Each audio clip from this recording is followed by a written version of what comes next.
Syederalun selebgram sekaligus hijaber asal Aceh, Cut Intan Nabila, membagikan video rekaman CCTV yang memperlihatkan dirinya tengah mengalami kekerasan dalam rumah tangga atau KDRT. Dugaan KDRT itu diunggah melalui akun Instagram pribadinya @cut.intannabila pada Selasa 13 Agustus 2024.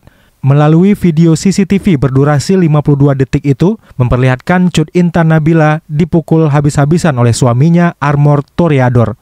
Mirisnya, aksi KDRT itu dilakukan di depan bayinya yang baru saja dilahirkan pada Juli lalu. Dalam caption yang diunggahnya, Cut Intan Nabila mengaku selama 5 tahun menjalani bahtera rumah tangga, selama itu pula dirinya sering mengalami KDRT. Ia juga menyimpan puluhan video CCTV dirinya saat mengalami KDRT. Cut Intan Nabila yang juga dikenal karena mirip dengan aktris Shireen Sungkar itu, kemudian lebih memilih diam dan memendam hal tersebut lantaran memikirkan kondisi ketiga buah hatinya dan demi menjaga aib suami.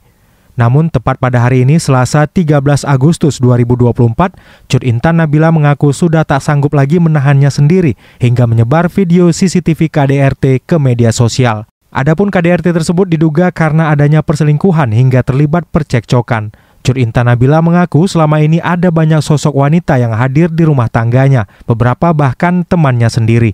Namun Cut Intan mencoba berulang kali memaafkan suaminya yang berselingkuh, namun hingga detik ini tampaknya sang suami tidak ada perubahan.